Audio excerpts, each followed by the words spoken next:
to our Pan-African Friday and Monday Akola Mazima, sitting in for Jagenda Semakula. With me in studio is Mututa James, my fellow panelist on the Pan-African Friday. And today we shall actually be discussing the African Languages Week. Yes, this week has been a week to mark, celebrate, and also take stock of the development in as far as our African languages are concerned. You're welcome, Ndugu James Mtuta. Yeah, we shall be joined via Zoom we shall be joined via Zoom by Dr. Damfa Fafa, who's the actual executive secretary, African Academy of Language, which is an organ of African Union that is meant to develop African languages. He'll be joining us all the way from Bamako. Then we shall also have also via Zoom the executive secretary of the East African Swahili Commission all the way from Zanzibar, joining us also via Zoom.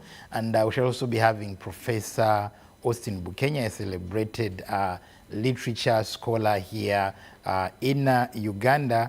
And then we're expecting anytime Magezi Ismail from the National Curriculum Development Center will also be taking us through what exactly NCDC is doing in as far as the development of languages is concerned. And of course here at UBC we've also done a number of things in line with the promotion of our indigenous African languages. Yes, back to you, Mtuta. Let's look at, when we look at this particular week where we've been celebrating celebrating African languages. When we use the word African languages, what comes to your mind? I think one of the greatest opportunities that Africa has is among other varieties, of course, is language. We have a rich language because they are segmented into families. So we are very rich as Africans in terms of languages. We have many languages, but now maybe the other unfortunate thing is that we maybe have not benefited much in having the diversity, which has also contributed to the more divisions within the African on the African continent. But the most important thing is that we are rich in terms of languages, beginning from the southern part of Africa to the northern part of Africa and the east and west. We have different languages. But again, the good thing is that most of these languages are interrelated. When you talk of the Bantu, for example, I mean, if we had the institutionalized way of making use of such a language, we wouldn't be suffering with this issue of either English phone or Anglophone or Francophone and the rest. But I think the most important thing and which we should celebrate is the variety in terms of languages, which actually help in bringing the African community together. Not only, even those who outside of Africa, these languages do much. When you go to a country and you hear people speak maybe Swahili, for example, for those who are coming from the eastern part of Africa and the western, you see the brotherhood. You see the unity. So I think it's something, the languages, among other things in Africa, is a thing that we have to be proud of and we have to celebrate. Well, when you talk about African languages, see, the other time President Museveni was asked that how many languages do we have in Africa? And it's the same thing that I wish Dr. Damfa actually answers this question. How many tribes really do we have in Africa, given that he actually presides over the institution that is meant to develop African languages. Now, but the languages, like the president has always said, that there are some that are not supposed to be languages, they're meant to be dialects. Yeah. Yes, they're meant to be dialects. For example, what is the difference between Runyankole and Ruchiga? Runyoro, Rutoro. Rutoro and Runyambo in Tanzania. So these are some of the things that perhaps we shall be getting from the person who's actually presides over the institution of the African Union that is meant to develop African languages. Now, this year's theme is African languages levers for our personal, our development as a continent. Now, let's look at how, in your view, can we use languages for the development of the continent? The most important thing is that making use of that diversity, identifying that diversity and the benefits that can come with that diversity. Of course, for example, we within, I think the professor will talk more about that, but we have families of languages bundled together. Then we have, like you put them, the dialects of the way people speak, but also even smaller families, sub-families within those languages. So the most important thing is that these languages are a uniting factor. Like I said, when you hear a person speaking the language you know, you feel good, you feel proud because you see a sister or a brother and you easily can connect and understand each other. But also in the same spirit that these languages have also been used as in the past to disorganize Africa by the enemies of Africa. People identifying themselves with a particular language against the other. But I think the most important thing now needs to be done is that to institutionalize, because most of these languages we speak, other than the families, the dialects, a lot is not documented. And you find over time they degenerate and new, of course, language is dynamic, that new things come, words come in, and others are negated as time goes on, because I'm sure the languages that were spoken maybe 100 years ago are not the same languages in terms of expression, the wording and the rest.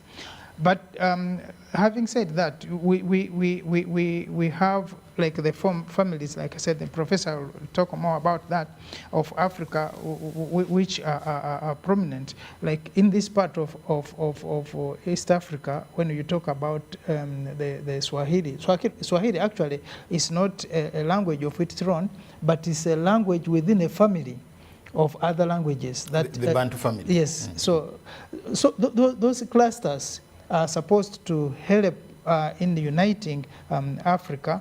And then even smaller than that, there are other smaller languages that you hear of. You find a family of a few people, but speaking a particular dialect, which is different from the major. So I think the most important thing is that the promotion, and I'm happy that the African Union is taking this seriously, that these languages can help to bring together people, but also to cement the disconnects that have been created by the divisions of Africa by the colonial administration. Yes, of course, the divisions of Africa by colonial administrations, where you find that the very community is known by different names in different countries. For example, we have the Sabini in Uganda, the other side the Nandi or the Kalenjins, but they are the same people. Yeah. But being known by different names, and as a result of these geographical artificial borders that were created by the colonialists. Also, we shall get to know what are the major languages of Africa, and perhaps how do we develop one of the major languages so that we, as we're here now, would actually be using one of the African languages. Now, let's look at the African Union. Of course, African Union has 5 working languages, and out of the 5, we only have 2 that are African. That's African, That is Arabic and Swahili. The other are actually languages that came with the colonialists. Now, let's look. Let's get back home here. how do we, what efforts is government put in place, or what efforts do you think government has put in place to develop our indigenous languages? I remember we even have languages that are actually facing extinction. But I think what the African administrators, government leaders, African leaders need to do is to encourage the documentation of the African languages. Because if that is not done, then there's a likelihood that some of these languages will not only be diluted, but will completely be forgotten. So what can happen, much as there are efforts by some countries, I think including Uganda, that these languages can be taught in schools, especially the lower primary, so that people can be examined and instructed in the local languages. Well, that is also good. But to me, the most important thing is that languages, the best area to learn these languages are the families, where people have to learn, but also because language is not only the speaking, language also has the cultural part that accompany it, the stories, you have the idioms and whatever. So I believe that families are the best suited area where the language can be taught. But you also realize that, especially in town here, where you have working parents, there is no that time because you are a Mugisu who is married to a Muganda, and then the children are going to speak English. You know, it becomes a bit tricky to have that. Now, even if these children went to school to study in the local language, then which language are they studying in? That also becomes a problem when it comes to this metropole life. But now, the families, especially where you have the rural setups, where you have parents and sitting with the children and sitting with the families, that can be easier to resolve the language problem. But other than that, then it means that our languages are going to, at one point, really be threatened to the extent that they can disappear. Now, what government needs to do is the documentation, that to ensure that most of the languages that identified as given the ethnic grouping, is that these languages are documented. And once they are documented, we are sure that these languages will not disappear. But other than that, I think there's a very big threat, given the way the social life now, and given the dynamics of society, as people continue moving from one area to the other, moving from the rural to the urban, or vice versa. These languages are actually under threat. But once they are documented, they can always be referred to, and the people can study, and we are sure that they will be safe. Yeah, documentation of African languages is one of the key issues that the Akan, which is the African Academy of Languages, should really take key interest in, and also countries coming up with national language policies that would really guide on how these languages can be developed. But there is always the tendency of African languages being inferior to their colonial languages. For example, somebody told me that in Portuguese Africa, if you want to get away with a case easily, is maybe to go to the police or go to the courts of law speaking very good Portuguese. You see, now there is the way that we feel that whoever speaks the Queen's language, whoever speaks German, French, or Portuguese proficiently, fluently, is actually better placed in life and perhaps is a better person. Why do we have that kind of thinking? Again, it was, I think, when the things fall apart, when this man writes to say, the only way to understand the white man's ways is to learn their language. So we went ahead and learned the language. But I think it shouldn't be only with the language. It should have been with the many other things that go with that language. We can speak their language fine, we can understand, But then the problem is, what happens after we learn their language? It is true that most of the countries, most of the settlements, most of the Africans feel inferior when they speak their languages. And that's why most of them, they would want to speak the best English, the best French, the best foreign language that they can, which is okay. For me, I have no problem with that. Well, thank you very much. We're going in for a short break and we'll come back briefly. Don't go away, keep it at UBC TV.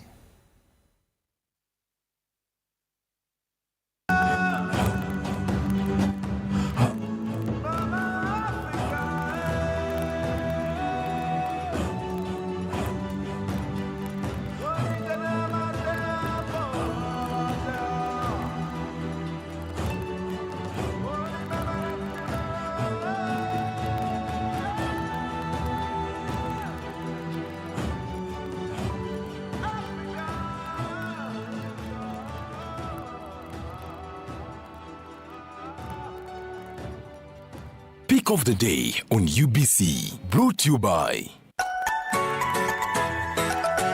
Their job is to keep you and me healthy and well. But sometimes they try in vain. How to get points? Just use MTN to make calls, send SMS, load airtime, buy bundles, or pay for MTN subscription services. Everywhere you go, MTN. All eyes are on Africa. All eyes are on Cameroon. All eyes are on UBC. The drama, the heartbreak, the suspense, tears, joy and celebrations in the biggest sporting event on the continent. In one place, UBC. Call your public broadcaster today and grow your business with us. 0752 265 827 and 0776 611 540. UBC, inspiring Uganda. The auction of 2022 is here. Kubeila Easy.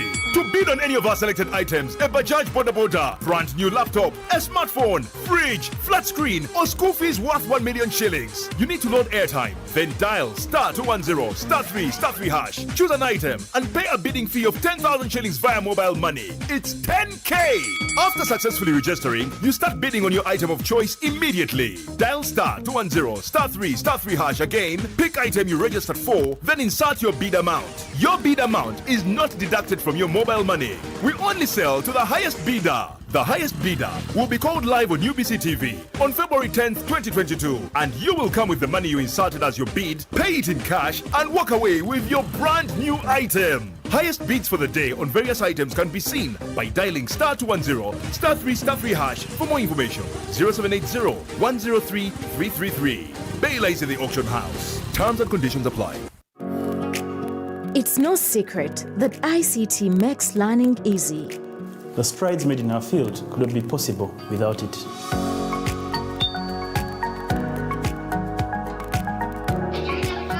And now we can watch our favorite show. My radio is my best friend. UCC provides an enabling regulatory environment and policy guidance for healthy competition. We also facilitate ease of doing business in the communications sector through licensing, standardization, spectrum management, tariff regulation, rural communication development, and consumer empowerment. An informed consumer is an empowered consumer. UCC supports local content and innovations. Driving the development of a robust communication sector in Uganda is Uganda Communications Commission.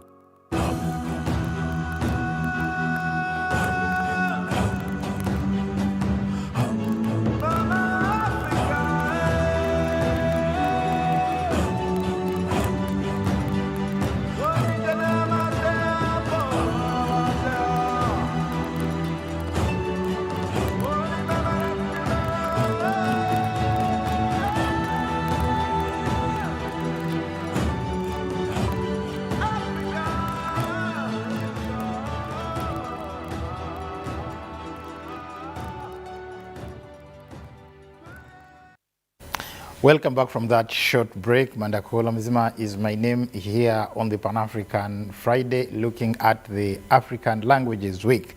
Our dialects, our Diginte. Now joining us in studio is Mr. Magezi Ismail, Swahili specialist from National Curriculum Development Center. You are welcome. Thank you. Yes, let's look at the way NCDC is aiding the development of African and more so the indigenous languages here in Uganda. Thank you very much, Mr. Cole. Basically, you're asking the way the curriculum embraces Pan-Africanism.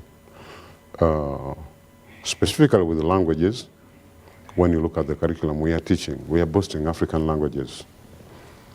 Kiswahili being one of them, that is basically an African language, and our indigenous languages as Ugandans. But of course, NCDC in the promotion of Pan-Africanism goes beyond that. Even in other disciplines that are not of interest to this subject. The curriculum has been revised in such a way, or is being revised in such a way, that we instill values that give pride to an African child. For example, with history, we're handling topics that are more relevant to African. The same happens to geography. You and me could have gone through a syllabus where you know very well that we used to study a lot about Rhinelands, Tennis Valley, and whatever. And some of these areas, perhaps then, but now, are not of any relevance to Uganda. Now, NCDC has gone ahead in trying to revise some of the things and put the message right, putting into consideration that Pan-Africanism, still NCDC has gone ahead. Apart from that, in the very curriculum, you need to know that Africa has an agenda. East Africa has an agenda, and so is Uganda, has the Vision 240. Whatever we make, because all these things all these plans are speaking about the interests of an African country, of an African region, of an African continent. Bwana Magezi, what the viewer would actually want to know is in terms of the language development. For example, we find that in Uganda, Luganda, Kiswahili studied up to A level. Other than Luganda and Kiswahili, which you've ably developed as NCDC, what other languages has NCDC developed for purposes of having them taught at primary and maybe secondary level? The indigenous languages of Uganda. Of Uganda, yes. I want to say that all of them. The languages that are not on board, for example, in primary, every ethnic community, as enshrined in the Constitution, in the primary schools within that particular area, those languages are being taught. At secondary, we may not have all. But of course, the government, not NCDC, the government gave a priority that all ethnic communities have the right to promote their own language. That is the mandate of a cultural institution where that language belongs. Once they are ready, they have developed the orthography, they have developed everything that requires for that language to be taught. NCDC takes it on, and so does UNEP. So the few languages that are already there up to A level in this context, it is not that NCDC has dictated, but those ones that are not there, they also know that they themselves are not ready. Okay, back to Mtuta. Of course, you've heard from the specialists from NCDC. Let's look at the thematic curriculum, where we have our local languages taught at primary school. There was an argument that a child who's actually been introduced to the thematic curriculum, later they find it hard or difficult to compete with those who have actually used English right from nursery, perhaps to P7. What is your take on this? I think it depends on what you are preparing these people for. If you are preparing them for English competitions or English as a language for future, or for passing exam, yeah, it's one thing. But also, if you are if they are being prepared for what is needed locally, that's also a good thing. But I think, for me, the way we are, the life is moving now in this global environment. I think it's always good to be at the top of the game with the rest of the world, so that you do not find yourself lagging behind when it comes to competitiveness at the most high levels. Of course, African languages are many, and like we identified that when you look at the spread of the African groupings, for example, I think as a sub-language within Africa, Swahili, about 100 people, 100 million within Africa are speaking Swahili. You go to another bigger group like the Yoruba, which has about 20 million within Africa. You look at the Igbo, which is about 13, I think, 13 million. And you also have other groups like the Fulani, which also has about 13 million. Now, when you look at this spread within Africa, then you have to consider the shift now we are undergoing, as because for African interaction, these are big blocks. And if people are to do business, if people are to study together, because we have had problems of like students coming from Uganda studying in the west of Africa, or studying in the north of Africa because of the Arabic or because of the French and that kind of thing. So having the local language learning is very important, but also at some point it is also good to learn other people's languages. Then we shall be able to interact and do business with them. Well, I think Ndugu Mtuta, shortly we are going to be joined by the Executive Secretary of African Academy of Language, and also the Executive Secretary of the East African Swahili Commission will also be joining us shortly, of course, to take us through what the mandate of their institutions is, and perhaps what strategies they are putting in place to develop the African languages. Now, back to Magezi, we find that Swahili is one of the most developed African languages, and yes, much as it's being used widely in Kenya and Tanzania, and now that UNESCO adopted 6th of every July to be the International Day of the Language. So what should be done by maybe African Union, by African leaders, so that it can also be looked at as a language for wider communication, a language that can actually be adopted so that it can ease the communication gap between the Anglophone, the Francophone, and Portuguese Africa? Thank you very much, Mr. Cole. Permit me to answer that question in the context of Uganda. What should perhaps Uganda do? Because we're a country where we see that there is that crisis in that language. What we should do, policy should be put around. There are some that are around. But I've always talked about the political will. Leaders should use it the way they use even local languages while communicating with the people. Most of the leaders, or some of the leaders, have knowledge about Kiswahili. If you're communicating in a rally and you have an interpreter, at least politically that one will be seen. What about the parliament? Some of these rules should be changed, because it's an official language. Even Uganda does recognize it as a second official language. But now, in parliament, the mandate is only to use English language. And so does the local councils, if you're looking at parliament in that broader sense. Why doesn't this thing be allowed? Education-wise, we have gone a step. Now Kiswahili is a core language, at least in Senior 1 and Senior 2. We pray that later it will be Senior 3 and Senior 4, and so does. But now the government should go ahead.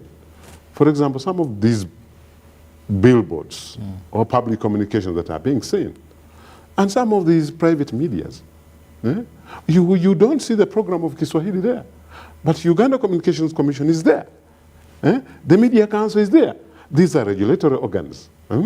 So some of these things should be made, should be put clear, should be put clear that some of these things should be done in order to promote Kiswahili. Automatically, Kiswahili speakers will come on board because in Uganda they are there. Well, I thank you, Bwana Magezi. Yes, let's go to Mututa. Mututa, we see every other time you have the people from Bugisu, the Wamasaba, have a function at Mtoto. And, you know, language is part of culture. So don't you think that really, for example, when you go to Europe, any country you visit, the first, if you stay there for more than a year, the first thing to do is to take you through their language. And in one way or the other, they are marketing their books.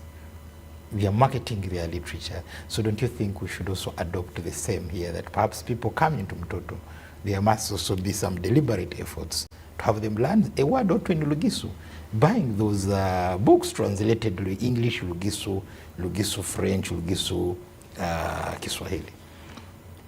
Of course, language is not, when you learn language, you learn a lot. You learn a culture.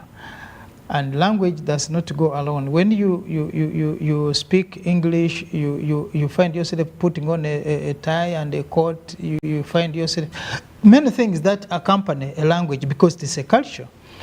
But the most unfortunate thing, I think, with the most of the African languages, the filia, the families, is that we don't have these things on paper.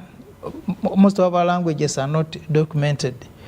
A few really subgroupings that have had their languages documented, that people can go to the libraries and read about the language, the culture, the food, and the dressing, and wherever. But as Africans, we don't have, and I think one of the issues, like we talked, for example, in Bugisu, is that a lot of this history is in the heads of people, but it's not in the books. So what is happening now is that people need to go out and do the record, put a lot of the things on the record, so that the future people, when they come, they will be able to read and know exactly. Because if you don't do that, other than the speaking, because the speaking will shift, will change. But as it changes, then it dilutes down sometimes, and a lot of literature is cut out and left out. So we, like I said earlier, that these things need to be documented, not only here in Uganda, but we are looking at the bigger picture for Africa. Other than that, then we'll continue speaking French, continue speaking English, and the other languages, foreign languages, and we'll have our own gone.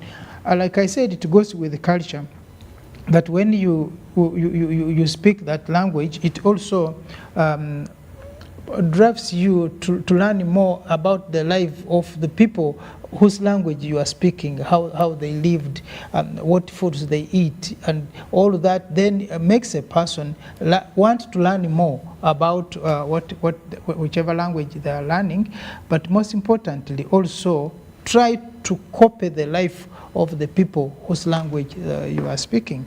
I've seen the Asians, for example, I've seen particularly the Japanese and the Chinese. Even when you are having these international meetings, they are speaking their language through their language and through the interpreters. And at least don't be fooled that they don't understand the English, because they know the English, but they would want to be identified with their own languages back at home. So I think as Africans, we also need to know that. I only had one incident where I'm told President Amin was addressing the UN, and I think midway, he switched to Luganda. And then people are saying, which language is that? You know, the interpreter says, is this the bush language? What is it?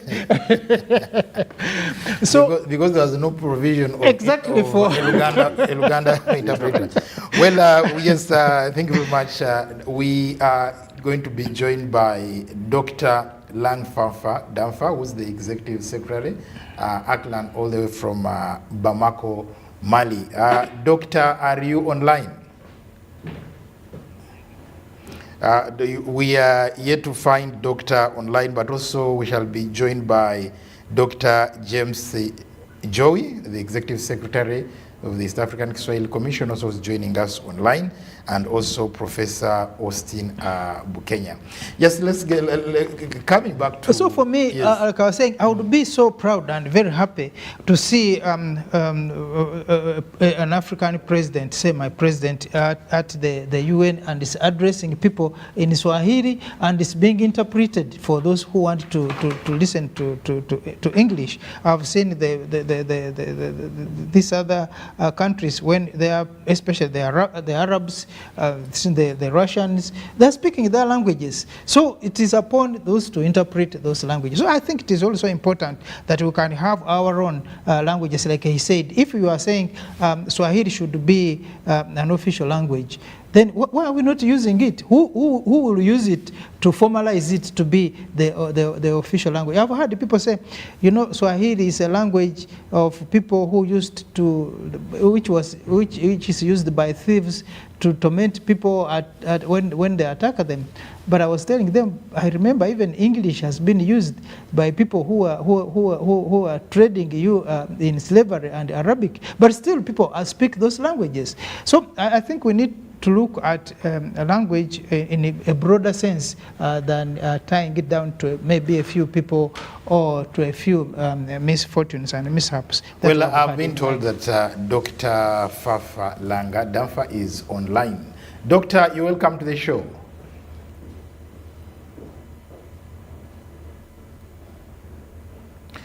Yes, Dr. Damfa, you are welcome to the show. Thank you. Thank you. I greet all of you, my fellow panelists. Good morning. Yes, Doctor, your video is not on. Your video is not on, and people would want to see you. Yes. I tried to put the video on, and I don't know what's the problem. Doctor, your video, please turn on your video. Your video is off. Yes, I'm trying to put the video on. It was on and it went off, and let me try to see again. Doctor, your video is off. How wish that you could turn on your video so that you can speak to the audience that is actually viewing and watching this program. So, for example, when you go to the part of I was in Zimbabwe, and I think also Zambia, you know, when these languages are spoken, you hear a lot of what they are talking, much as, and you can understand what they are talking, much as you may not connect exactly the dots to speak with them, but you understand the language. Now, when you hear the Bantu speak, the Bantu languages across the continent, you feel associated with whoever is speaking, and you can understand each one of us. But the problem, like I said, if these languages were documented that we can learn these dots and connect to have one language for the whole of Africa, it would have been easier in terms of communication, but also have been easier in terms of understanding each other than having ourselves cut into regions, into smaller countries and in smaller dialects, which also waters down the connectivity and also the relationship between the Africans, but even the African leaders, because you have a problem where even African leaders, when they come together to sit and talk issues, they have to speak in a language which is not their own language. So that disconnection also is responsible for what we see going on in the African continent, that the English will relate as Anglophone, those they speak, the French speakers will relate as, and then the Portuguese and the rest of the country. So I think it's the high time that the language issue in Africa is critically and seriously addressed. Well, thank you very much. Technology is a little bit failing us, but soon we are actually going to connect to Dr. Joey and Dr. Danfa, plus also Professor Bukenya to join us because they will be giving us details on what the continent is doing, what the country is doing, and what the region is doing as far as the development of African languages is concerned. Now let's look at the week, Ndugu Magezi. Is it worth celebrating? Do Ugandans, do Africans know that actually there is a week set aside for us to celebrate our languages? Yeah, thank you very much. I won't detach myself from the society. Really, outside this studio, the people are not aware. The people are not aware that there is even such a week set aside for them.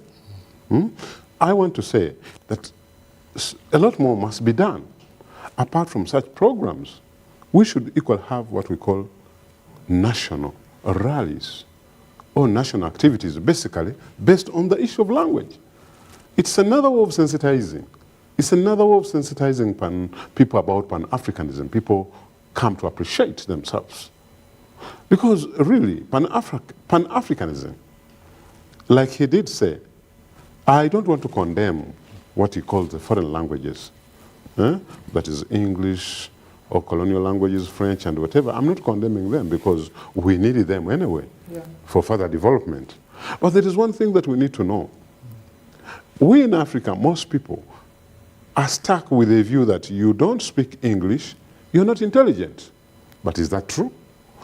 Certainly no. In Francophone, you don't speak French? You're not intelligent. You're not intelligent. You get the point. Now, how I look forward for such a day, when Africans will be in this very studio, speaking about their own language, in their own language, with a moderator, and communicating and articulating issues very, very intelligently, and the audience outside is doing it, then we shall have become true Africans. Well, thank you, Ndugu Magezi. Yes, getting back to Dr. Fafa Danfa. Yes, Doctor, are you online and have you turned on your video? Yes, I am online and my camera is on equally.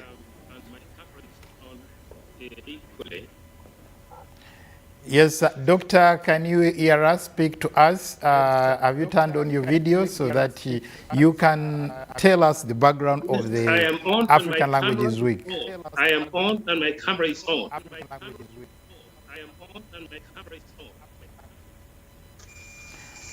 Well, we're still having challenges with our technology to link to Dr.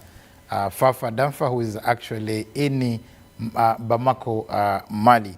Yes, James, let's look at how do we popularize this week so that our people down there, they can know that there is this week where really we need to be proud of our languages. If need be, take stock and see what is missing to make our languages better. Yeah, but it's also important that while that happens, like he said, not many people are aware that Africans have a week to celebrate when it comes to languages. But it's also important to not only having them aware, but having them to practice. Because we have had in the past cases where even Africans will be uncomfortable speaking their languages or being associated with their languages. And even being known as Africans, of course we also have people who in Africa who don't believe they're Africans, and we also have people outside there who want to be known as either American Africans or something Africans, but not Africans, because they would not want to be associated with Africans. Whatever their story, I don't know. But the most important thing is that while we try to make ourselves proud of our heritage, our past, it's also important to ensure that we do a lot of listening within ourselves, because sometimes why people don't want to be associated with who they are. Of course, it's not possible that we are going to run away, but it is also the appreciation that we appreciate not only my language as that I speak, but even the other African languages. Like I said, we're not saying these foreign languages are bad, because they have helped us to at least communicate with the rest of the world, which is important.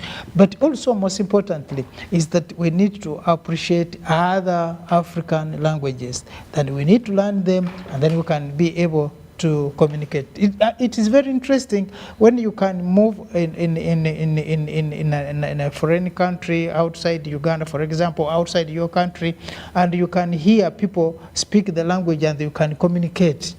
So if Africa had that communication, that we are communicating together, some of these problems that we are talking today, maybe we are looking at on the continent, could not have taken us where we are. So the most important thing is to appreciate those other languages, but you can only appreciate those languages after you have appreciated your own. This issue of trying to hide, I have heard people living in outside there, and then you talk to them, and then so I don't even remember I don't know my language. I can't even remember it.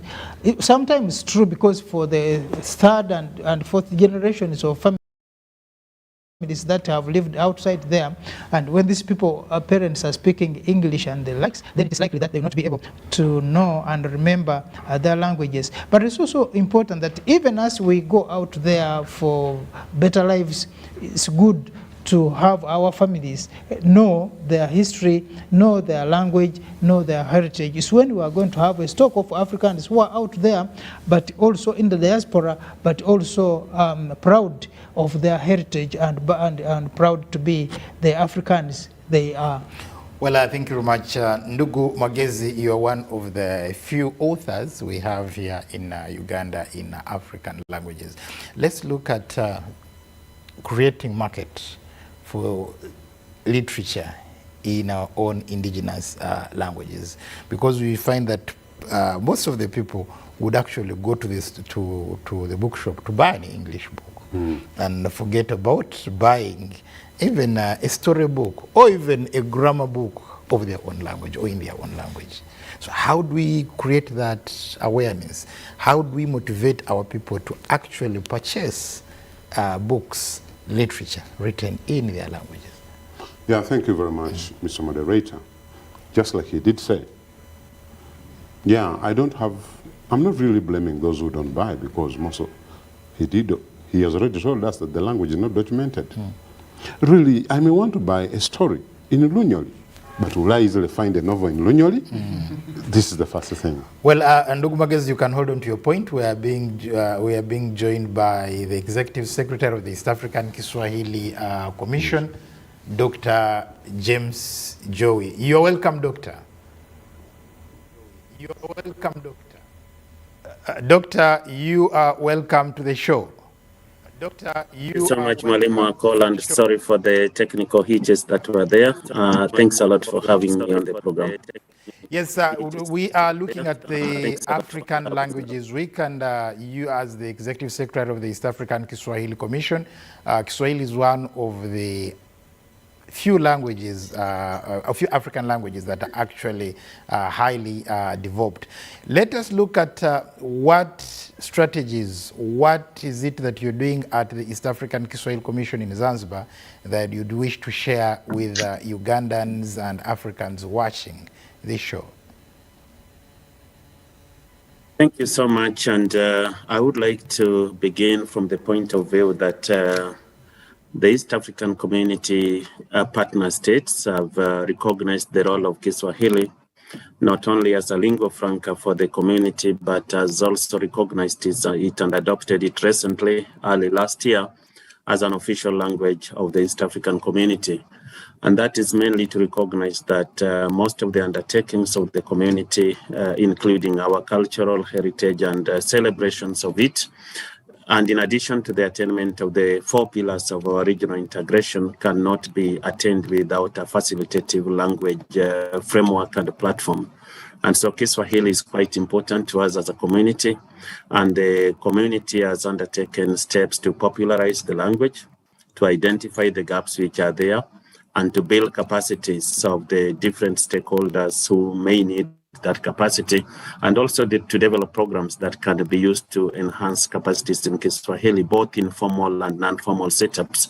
And this includes integrating Kiswahili into the curriculum of the schools of the partner states of the EAC, and also developing ways through which other stakeholders can also be accessed to Kiswahili. As you are aware, capacity assessment was undertaken by the Commission regarding the different stakeholders with utilizing Kiswahili. And right now we are undertaking trainings to ensure that these stakeholders get some Swahili, but I'll elaborate more based on the questions that you'll ask as we move on. So the Commission is already undertaking a number of activities in this regard. Thank you. Well, thank you, James, Dr. James Joey. And you can stay online. Dr. Damfa, I don't know whether you have also rejoined. I am online. What you hear? Yes, now we can hear you properly all the way from Mali, that is Bamako, Mali's capital, Bamako. Now, take us through Akan. What is Akan? What is their mandate? And why is it that you as Akan, the African Union body, meant to spearhead the growth and development of African languages, you have not popularized this week to the Africans? Thank you very much for having me. I greet all my fellow panelists. Good morning. It's 7 o'clock here in the morning. Now, I wanted to say that the African Academy of Languages, Akan, is a specialized institution of the African Union, mandated to develop and promote African languages by encouraging the formulation and the implementation, the formulation and establishment of vigorous and articulated language policies and the sharing of experience in policy making and implementation in the member states of the African Union as a factor of African integration and development. So Akan is AU's specialized language agency, and our role is to accompany the member states to develop language policies and strategies of language development and use. Now, you can see broadly we are in charge of all African languages, the development of African languages, and to use them as factors of Africa's development and African integration.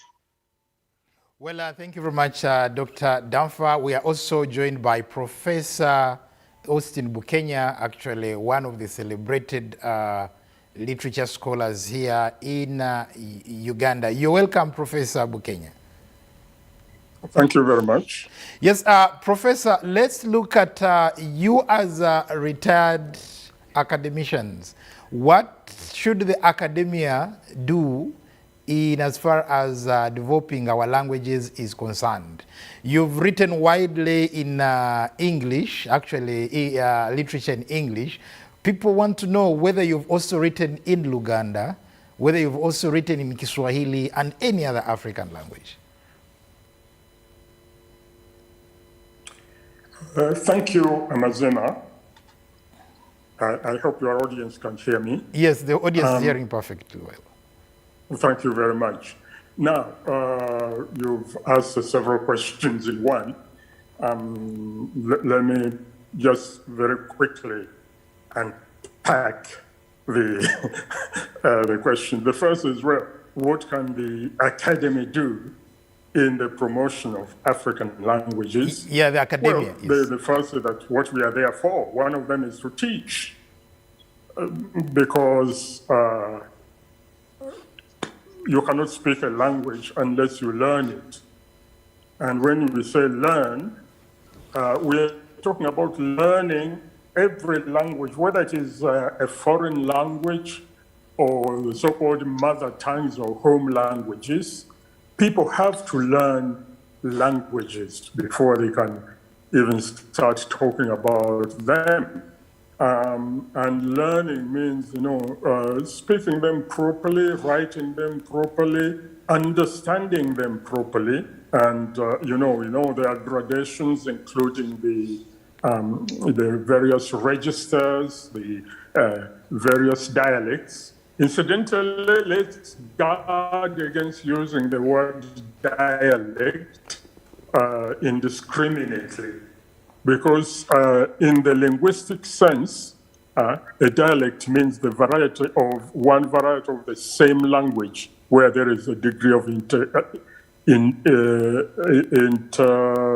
intelligibility, that you have a language like Uganda and you say, well, maybe the people from this area speak it like this, so that is their dialect, and the people from there speak it like that, and so on. So, but dialect was used by the colonial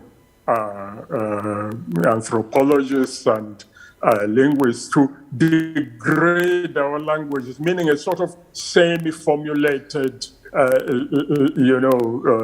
of speech that is not complete. Well, like they called us tribes, when we were nations and so on. So let's guard against that. But anyway, let me come back to this, that the proper use of language starts with teaching, and the academy is responsible for that. And when I say academy, all the way from the universities right down to the, in Kiswahili, we call them chekechea, the nursery schools. Nursery schools.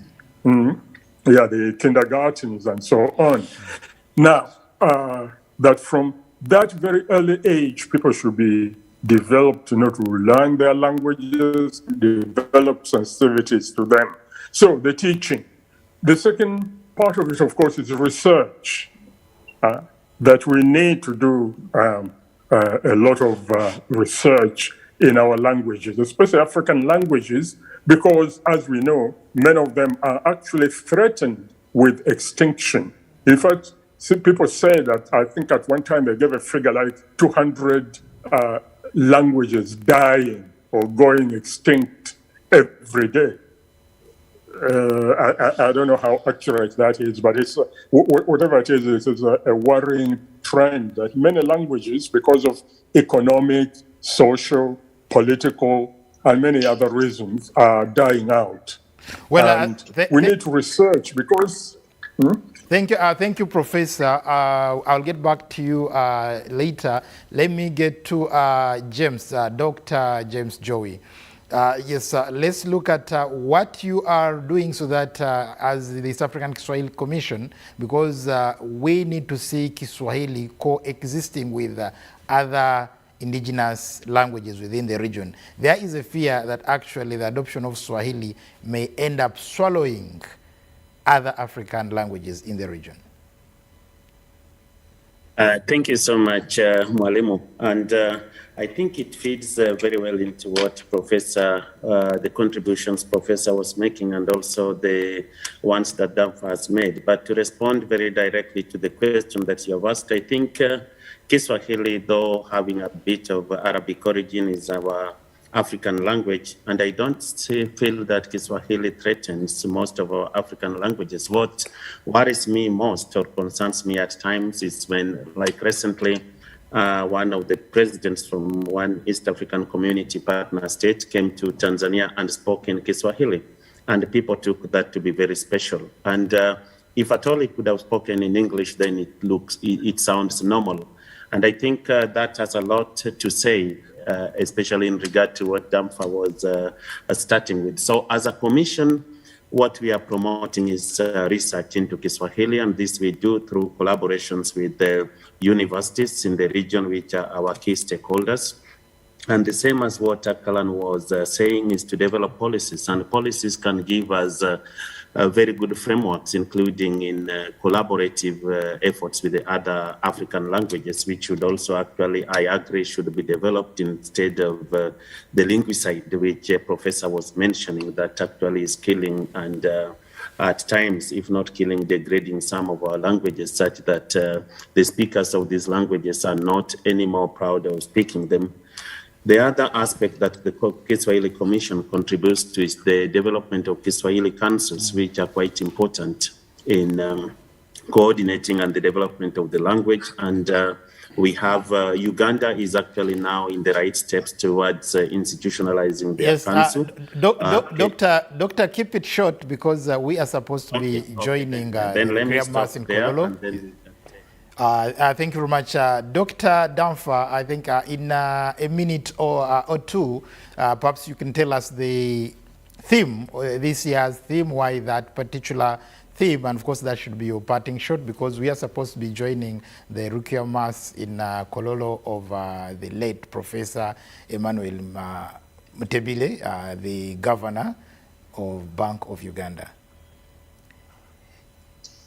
Thank you very much. The theme for this year for the African Languages Week is African Languages, Levers for the Africa We Want. And we link this theme for 2022 to the African Union theme of the year for 2021, which is Arts, Culture and Heritage, Levers for Building the Africa We Want.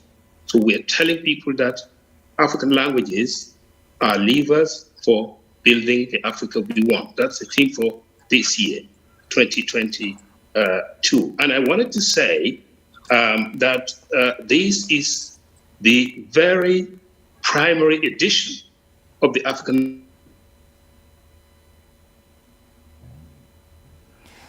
Well, thank you very much, Dr.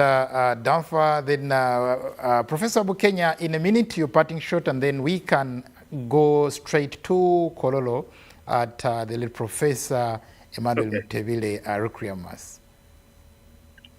Hello? Yeah, your parting shot, your last word to the viewer in a minute or two before we can go to Kololo.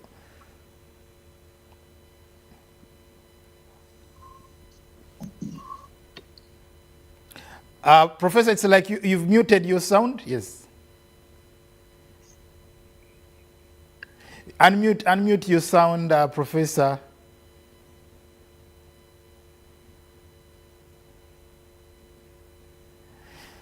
Well, thank you very much, Professor Austin Bukenya. We can see really technology is really challenging us here and there. But yes, Magezi in a minute, and then Mututa, and then we can wind the show.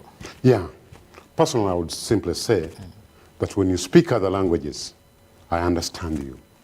When you speak my language, you touch my heart. Thank you very much. Yes, James?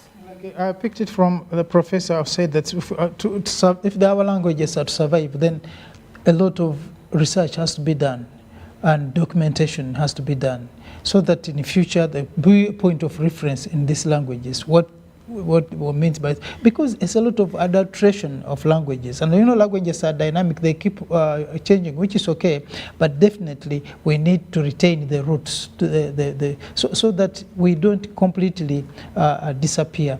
And I think if that was done, most of the African languages will be strong. But I think what much as we learned other people's languages, what we forgot was to strengthen our own. But I think with now the new curricula which is being developed not only in Uganda, but I think across Africa, we need to look more at the language issue, so that tomorrow Africans should be identified by their own languages for purposes of unity, but also for the future of the continent. Well, thank you, Ndugu James Tuta. Thank you very much, Magezi Ismail, and thank you, Dr.